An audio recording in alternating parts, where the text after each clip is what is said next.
Chapter number 10.2। एक बिंदु Q से एक वृत्त पर स्पर्शरेखा की लंबाई 24 सेंटीमीटर तथा Q की केंद्र से दूरी 25 सेंटीमीटर है, तो वृत्त की त्रिज्या ज्ञात कीजिए।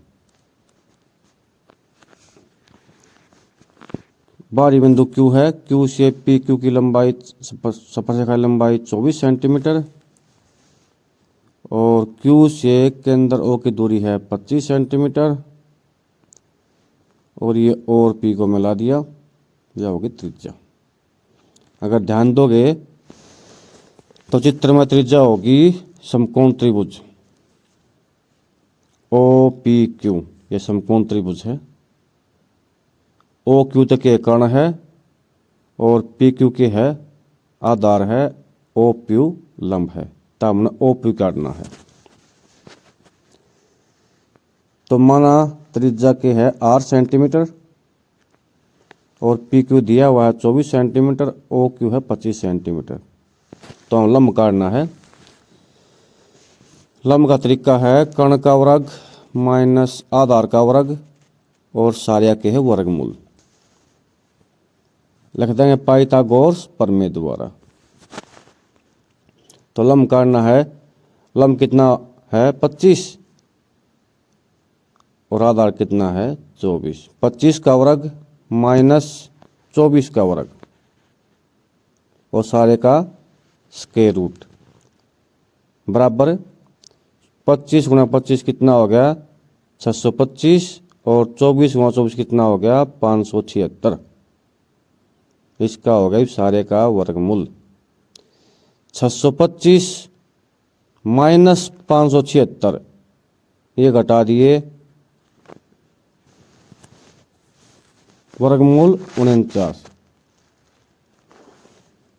और वर्गमूल 49 का वर्गमूल आ गया 7 सेंटीमीटर। तो हमारी त्रिज्या R बराबर 7 सेंटीमीटर आ गई। अब सवाल नंबर 2।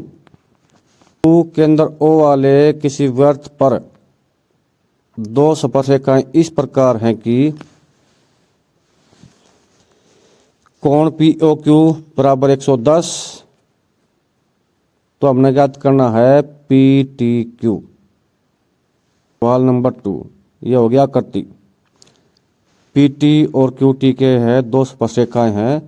T जो है वृत्त के बाहरी बिंदु है, तो बाहरी बिंदु तक PT और T के दो स्पर्शरेखा खींच दी और स्पर्शरेखाओं के है केंद्र से मिला दिया। OP और OQ दो त्रिज्या है और केंद्र पर कोण है 110 का। दिया है कोण POQ बराबर 110, तो कोण PTQ हमने काटना है, यानी कि यो T काटना है। T मतलब जो कोण लिख रखा है एक यो काटना है।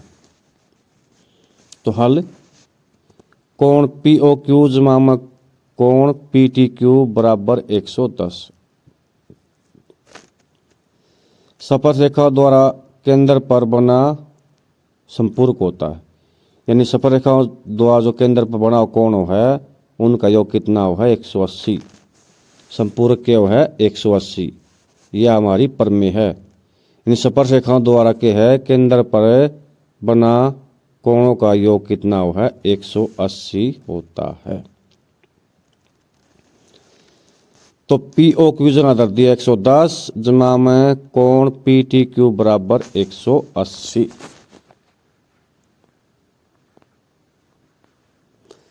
तो कोण PTQ बराबर 180 माइनस 10। ये 110 जमा का है और नावा घटा का हो जाएगा। तो 180 में 110 गए 70। अतः कोण के आ गया PTQ कोण बराबर 70। तो हमारा उत्तर जो है ये जो कोण T है ये कितना आ गया, ये आ गया 100, ये आ गया 70। तो सवाल नंबर 2 खत्म।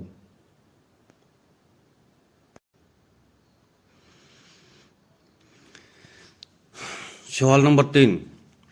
यदि एक बिंदु P से O केंद्र वाले किसी वृत्त पर पी ए पी बी सफररेखाएं परस्पर 80 कोण पर झुकी हो तो कोण पी ओ ए बराबर है किसके, ये बताना है। तो हमने आकृति मान ली, वृत्त मान लिया और वृत्त के बाहर है बिंदु पी, पी के दो स्पर्शरेखा हैं ए पी पी बी, और कोण ए पी बी है 80 के बराबर, और कोण ए 90 का, बी 90 का, और कोण हमने काटना है पी ओ ए, यानी कि ए ओ बी का आधा काटना है। तो हल कोण ए ओ बी जमा कोण ए पी बी बराबर 180 मेरा होगा स्पर्श रेखा द्वारा केंद्र पर बना कोण संपूरक होता है, यानी ए ओ बी और ए पी बी का योग कितना हो है 180। तो आगे कोण ए ओ बी जमा 80, जो ए पी बी है धर दिया 80 बराबर 180, तो कोण ए ओ बी बराबर 180 घटामा 80 100, तो कोण आ गया ए ओ बी आ गया 100। हमने काटना कोण पी ओ ए, तो कोण पी ओ ए बराबर कोण ए ओ बी बटा 2, यानी जो केंद्र पर कोण बना है, केंद्र पर कोण काटा हमने ए ओ बी 100, तो कोण पी ओ ए 100 का आधा होगा, तो कोण क्या होगा पी ओ ए बराबर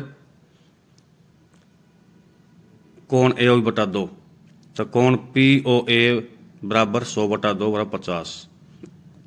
तो कौन सी प्रमेय हो गया, स्पर्श द्वारा समद्विभाजक कोण केंद्र के कोण को भी समद्विभाजक करता है, तथा कोण आ गया कोण पी ओ ए बराबर 50।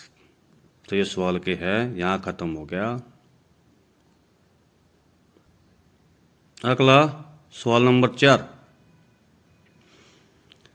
सिद्ध कीजिए कि किसी वृत्त के किसी व्यास के सिरों पर खींची गई स्पर्शरेखाएं समांतर होती हैं।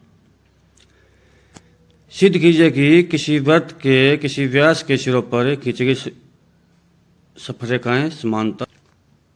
तो हमने वृत्त मान लिया, वृत्त पर दो समांतर रेखा खींच दी, स्पर्शरेखा पी क्यू और एक्स वाई, पी क्यू और एक्स वाई वृत्त पर खींच दी व्यास पर। जो व्यास ए बी के व्यास है जो केंद्र तो गजा है, तो क्या खींच दी पी क्यू और एक्स वाई दो समांतर रेखा खींच दी वृत्त पर, और कोण के है ओ ए क्यू 90 का है और कोण ओ बी वाई यो भी 90 का है, क्योंकि स्पर्शरेखा जो है त्रिज्या पर लंब होती है। तो साध्य करना हमने पी क्यू वाई समांतर एक्स वाई। प्रमाण कोण ओ ए क्यू बराबर 90 और कोण ओ बी वाई बराबर 90। समीकरण 1 समीकरण 2 हो गया। क्यों हो गया? क्योंकि स्पर्शरेखा त्रिज्या पर लंब होती है। तो 1 और 2 से 1 और 2 दोनों जोड़ दिए, कोण ओ ए क्यू जमा कोण ओ बी वाई बराबर 90 जमा 90। तो कोण ओ ए क्यू की जहाँ धर दिया 1, ओ बी वाई धर दिया 2, तो कोण 1 जमा कोण 2 बराबर 180। 180 हो गए। 180 हो गए। तो समांतर भुजाओं के अंत अभिमुख कोणों का योग 180 होता है। यदि ये दो कोण हैं, इन कोणों का योग 180 हो जाएगा, तो ये रेखाएं क्या होगी? समांतर हो जाएंगी। कौन सी रेखाएं? पी क्यू बराबर समांतर एक्स वाई, ये कब होंगी समांतर? ये कोण 1 और 2 यदि इनका कोण 180 हो जाएगा तो पी क्यू समांतर एक्स वाई हो जाएगा। तब हमने सिद्ध क्या करा है? कोण 1 और 2 का कोण 180 कर दिया, 80 कर क्या होगी? ये होगी समांतर। तथा अतः क्या हो गया? पी क्यू समांतर एक्स वाई। ये सवाल नंबर 4 के है हमारा खत्म हो गया।